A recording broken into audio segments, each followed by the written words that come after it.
What's up, everybody? Welcome back to the channel. So today we're finally at the stage in my basement finishing project that I'm working on where we got all the drywall hung up and now we're going to get ready to mud the walls and do some pre-finishing. And today's video is just going to be more of a brief introduction to finishing drywall for the beginner DIYers. Okay, so as you can see here, I already started finishing my basement. Okay, I got all the drywall hung on all the walls. Okay, we'll come over here. I got my electrical box cut out. I got my water line, shut-off valves cut out, shut-off valve over there cut out, and I'll just get panels for that.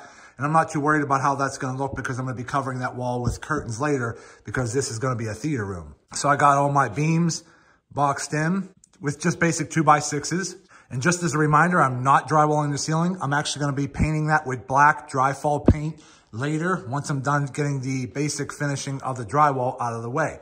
So there are some things you're gonna need here, and I have a few items laid out here. So let's just start with some of the basics. I like using the sheetrock easy sand joint compound. The big number on the side here is pretty much the time in minutes of how long it'll take for this to set. You might see smaller bags that have 5 minutes. You might see 20 minutes, 45 minutes, 90 minutes. There's different ones, and you could get the one that's best suited for your particular project. Now, the purpose of using this up front before you start getting to your actual mud is to fill in any of the larger gaps that you might have. Because if you fill a gap too big with just general mud over here, it's probably gonna crack later. That's why you need this stuff, because it's mixed with sand and creates a nice hard filler. So for example, over here, there's a little bit of a gap right here. Now, again, that was my fault. I cut that sheet wrong there. So my basement, for example, has a small drop from the top point here to that point there of about 1/4 of an inch, maybe a little bit more from left to right. But because of that slight drop from left to right, when you're hanging sheets of drywall that are completely square up against the wall, if you tilt them to get them level, you're gonna slowly create your own gaps. And that's where you gotta start doing some custom cutting to your drywall to make it fit nice and easy. But what I'm getting at is that sometimes when you're having gaps in your drywall, it's not that big of a deal. Those are the gaps that I'm referring to where you're gonna wanna use that sand joint compound first. Get those thicker gaps filled in. But it's nice to have a bag of this laying around when you're doing a drywalling finishing project because you're mixing it yourself just by adding a little bit of water, mix it up, mud it on the wall, and then let it dry. So that's what the Easy Sand 20 is for. You're gonna want some type of mixing pan like that. So this is a smaller, I believe a 10-inch, okay, mud pan. I've had that for a while. Now I do recommend getting a nice metal one that's a little bit larger, maybe 12 or 14 inches long, but I just had that laying around, so I'll just use that today. You're gonna need some tape. Again, this is the tape that I'm using, the 2 1/16 Proform joint tape. And then I also bought some Shore Corner tape, which just has a little bit of a thin metal in the corner, just to create stronger corners so that they're not getting damaged down the road. Now, you don't have to do this. You could do your corners with just paper tape like this, but I just went with that on a couple of the corners that I'll have down here for some added stability. Then you're gonna need some mud blades here. So again, you're gonna need some kind of compound knife like this to get the compound out of the bucket and into your pan. And then you're probably gonna need maybe like a 6-inch blade like this for just going over your seams.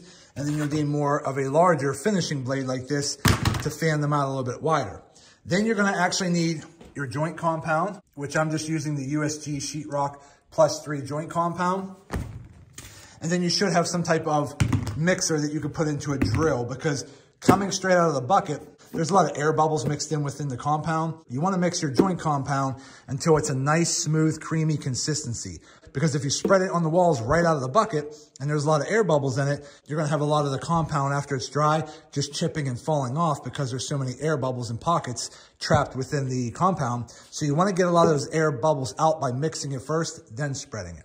So that's pretty much the basics you're gonna need when you start finishing your drywall. Now again, I'm not a professional drywaller. I'm just a normal guy on the DIY. I just like to do a lot of basic projects myself and figure it out on my own. So I do know enough information to be dangerous, but I just wanted to say I'm not a professional. So I definitely recommend checking out some other people's videos out there, because there are professionals out there that are gonna give you a little bit more professional techniques. I'm just trying to cover some of the basics for you. So let's first start off, and we're gonna mix a little bit of the Easy Sand 20 with a little bit of water in our bucket over here, mix it up, and we'll spread it in a couple larger gaps. So let me get started with that, and we'll be right back.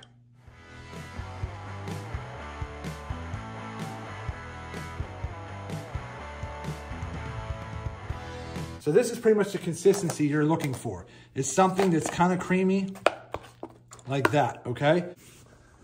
That big gap we talked about there. Let's go ahead and fill that in.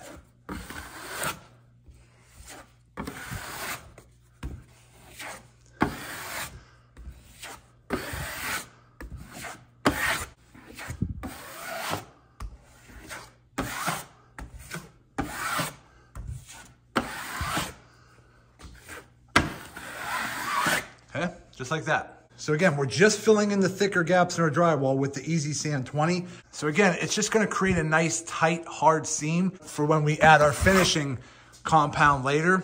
So let me do a little bit more here with the Easy Sand 20, and then we'll come back and we'll start doing the rest of our drywall.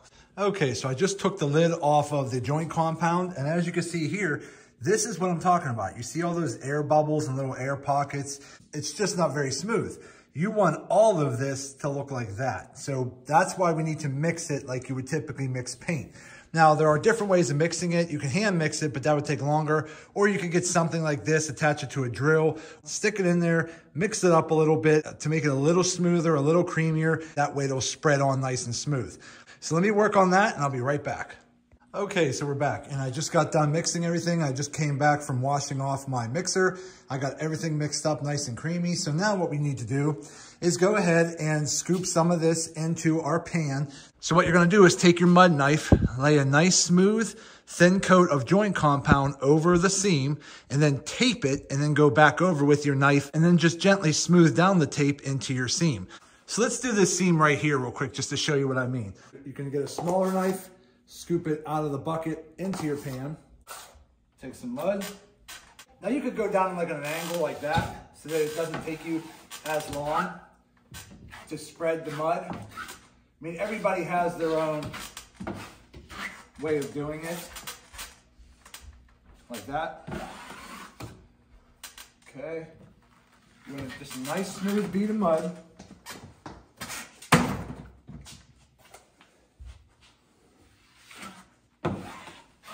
That. Okay, so we'll start there. Then we're gonna get our tape.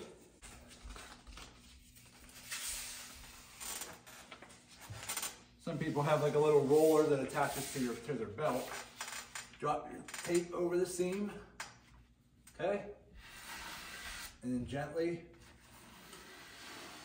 you don't want to use a whole lot of pressure. You just want to have enough.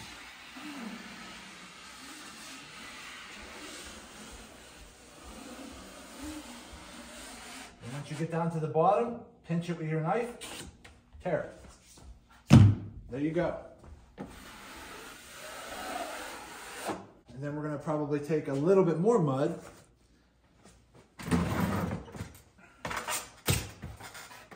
Go back over it, just gently.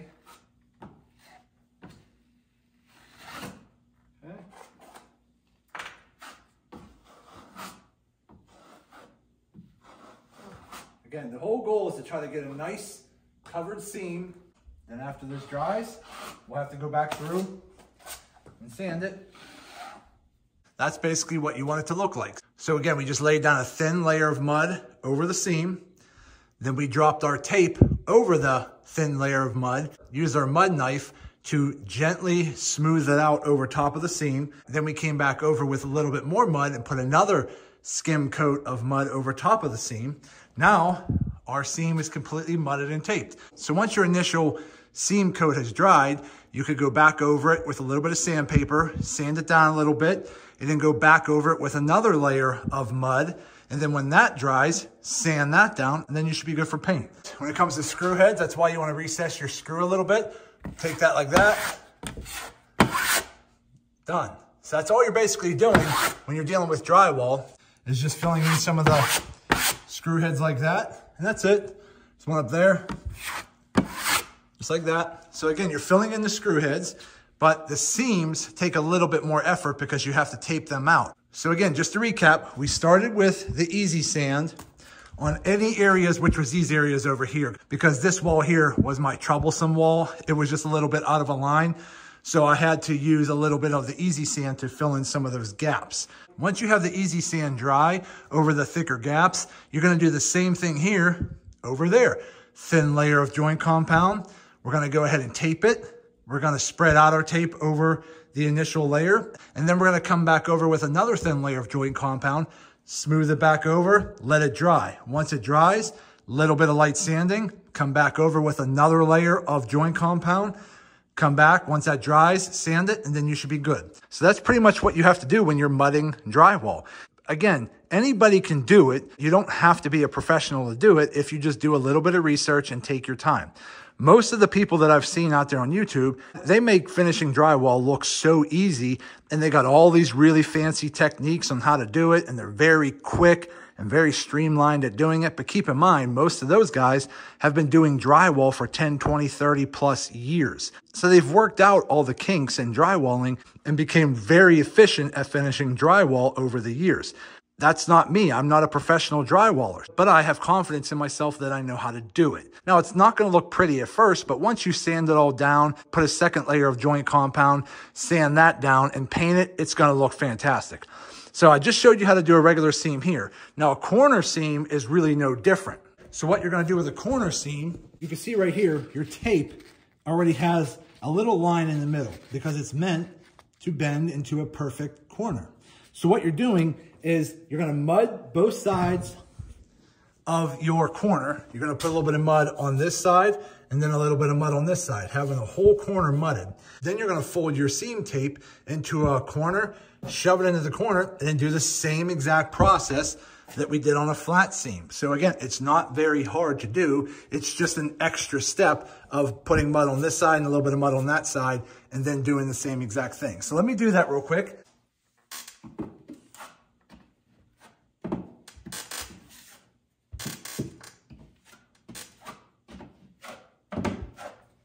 Now again, there's techniques of getting it on the tip of your knife and then running it up like that. So you can do it however you want. Okay, there's speedier ways of doing it, but again, that takes a little bit more time to master how to do it.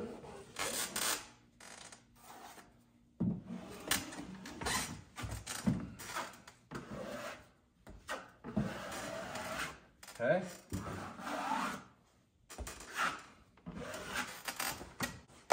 Clean off your knife.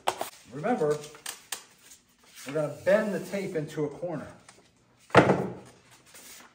Like this. Okay? Then you're going to shove it into the corner.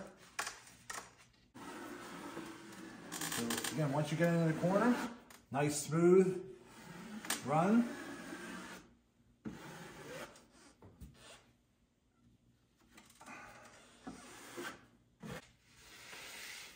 Again, the corners aren't hard.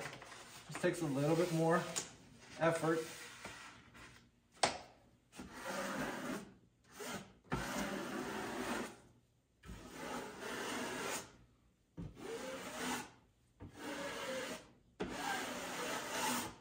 Okay. So that's basically what you want it to look like. So again, that's how your corner is going to come out like that. And then you're going to go back over with another thin layer of mud and then move on to the next seam. Okay, so we got a good chunk of this area mudded over here. We got all of these seams and screws mudded over here. I got my windows taped and mudded as well. Now again, this is just the first coat, and I'm not a professional drywaller, so again, I just know the basics. So again, my work isn't going to be the prettiest. But after we get it all sanded, put a second quick coat on, sand that down, everything should look good. So taking care of outside corners like this is no different than doing inside corners. You're still going to take your paper tape or whatever product you're using. You're going to fold it into a corner crease, and you're just going to do the same exact thing that you do on an inside corner, but you're going to do it on an outside corner. You're going to take some mud, spread it on both sides like that so that you have mud on both corners. Go ahead and put your tape on, smooth it out with your blade. Make sure it's nice and smooth and stuck to the wall. Then go back over it with more mud.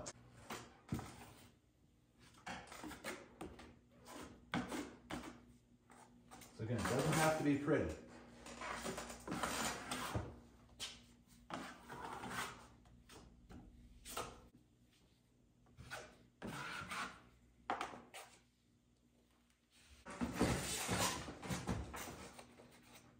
set it into position right at the corner. And go ahead and smooth it off. You want to have a nice seal. Now be careful when you're doing this, because if you press too hard without an anchor point, that's why sometimes I'll use my finger at the top and then I'll go back over it afterwards. But you want to make sure you're coming down and pressing it into position. Okay, so we got our corner tape. Now again, it's not going to be perfect because again, you can see I have a little bit of this clumpy mud here at the corner. Again, I'm not too concerned by that right now, like this. Okay, that'll end up drying. I can always take my blade and then just kind of smooth off on both sides like that to get a little bit of a nicer corner. But again, when you're doing your first coat at doing your corner seam here, that's basically what you want it to look like. You want a nice covered corner seam here. Now again, I'm just using the paper tape. I didn't actually even bother opening the other box of tape that has the little bit of metal seam into the corner, because when I do the bar later, I might be adding certain trim that probably will hide some of these corners. So not too concerned by that. But again, that's what you want your outside corners to look like, just like that, okay? But I still have a little bit more work to do over here, but I got pretty much all of this done over here. All of that done, my window's done, and over to this corner. So just a little bit more, then we're gonna let it dry for a day or two, and then we'll start sanding everything down. But so far, so good. But it is a lot of work, but I'm saving a ton of money. Again, my goal is to have my basement completely finished for under $10,000. And I'm doing it a little bit at a time. But by doing all my framing myself, doing all the electrical myself, doing all the drywall myself, boxing in my beams myself, spray painting the ceiling black with a black Drywall paint, and I'll do flooring and all that stuff later. I'll put my own cabinets and plumbing in over here. I really want to try to get this all done for around 10 grand. So far so good. It is a work in progress, so stay tuned and I'll keep you posted. Okay, so we're back and we got the first day of sanding and skim coating done. I ended up getting one of my buddies to come help me out to do this just because it's a pretty big project to do for one person. So having my buddy help me out is going to help speed up this process. So basically what we did was we sanded all of the seams that we originally mudded in the whole basement. Okay, all the way over here and all the way over here. So once we got that done, it took us a few hours to get that done. And then we went back over with our mud and we ended up putting some water in it and thinning it out. And then we just went ahead and skim coated all of the seams. So as you can see here, get those seams nice and flat and smooth. So once you have mudded your original seam and covered all your tape, then you're going to want to sand that down as smooth as you can get it. Then after you get that done, you're going to prepare your next layer of mud, but you're going to do it thinner by putting some water in it and thinning it out. Then you're going to go back over it with maybe a 12-inch trowel, something like this, and then you're going to come over on the side. So like if this is the seam, kind of hard to find the seam. Let's just say that right here is the middle of the seam. You're going to come down the right side of the seam, the left side of the seam, and then come down the middle. And then once you've covered that with a thin layer of mud, and then skim off a lot of that excess mud on the right side, then the left side, and then lightly down the middle. So that's basically what a skim coat is. You're just going back over with a thin layer. So we went ahead and we finished that up. Now I just had a fan going on down here overnight to kind of help dry things up a little bit better. So again, we have all of that done. So now today, we're gonna go back over and sand all of the walls one more time. And then we may have to do a light third coat on any seams that we still might see the seam or we still might see the tape. So today what we're going to be doing is we're gonna get our sanding poles out. We have 2 of them here, which is probably the easiest tool to use because you're just gonna basically take sandpaper like this. I'm using 150 grit sandpaper and it just clips onto the front of these poles. And these poles just make it very easy to really just get up there and just go up and down and sand all of these seams. So if you're gonna be doing this job by yourself, make sure you get some sandpaper and a sanding pole, and then you should probably even get a sanding block, something like this, because this will really help get into some of the crevices that maybe your sanding pole is having a hard time getting to. So what we're going to be doing today is we're gonna come back down and we're gonna sand all of these seams a second time. And then if there are any seams or any imperfections that we see, we can lightly go over them with a third skim coat but I don't think we're gonna need a third skim coat on the whole basement. If anything, it's only gonna be a couple spots here and there. But once we get all that done, then we can clean up and then the walls will be ready for paint. Now, I'm not gonna be filming painting the walls for this video, but I just wanted to explain that I'm not gonna be painting the walls right away because I will be painting the ceiling black with a black Drywall ceiling paint. So once I get the ceiling painted black, then I'll come back and paint the walls. So my buddy's gonna be here very soon, so let's get working on this and we'll be back. Okay, so we are finally done with all of the drywall prep, so we are pretty much ready for paint. Now again, I did have one of my buddies come over and help me do the sanding and skim coating. So that really helped save me a lot of time. But again, the purpose of these videos is just to show you my journey of finishing my basement by myself. It's not really that hard. It's just a lot of work and it's very time consuming and you have to make sure you manage your time and space it out. Again, this has been a project of mine on and off for about a year now. So again, I'm just putting a little bit more time and effort into it right now. But it's coming along pretty good. Once I get the ceiling painted, then I'm gonna get all the walls painted. Once all that's done, I'm gonna do a good clean job. Then I'm gonna go ahead and start putting my theater room back together, getting the basement kind of put back together so that it's usable. And then once I do that, then I'm gonna start adding some trim work to the walls. I'm gonna build my half wall over here for the future bar. I'm gonna do my half wall right over here from this column here to that column over there. That'll be a half wall with a bar ledge there. So when you're playing pool over here, you can also sit over here and watch the theater screen over there. So again, it's a work in progress, but it's coming along. So there you go, everybody. That's it for today's video. I just wanted to show you my drywall phase of this process and how I did it and how it's coming along. So again, it's not that hard. It just takes a little time and effort. But if you set some time aside and put your mind to it, you can accomplish it as well. So that's it for today's video. Go ahead and hit that thumbs up button and like this video. If you have any questions, go ahead and put them in the comments section and I'll get back to you as soon as I possibly can. And also do me a favor, subscribe to the channel because it definitely helps me out and I greatly appreciate it. So that's it. I just want to say thank you to each and every one of you. Thank you for sticking with me and following along with me on this journey of finishing my basement. I truly appreciate it. Thank you. And as always, see you in the next video.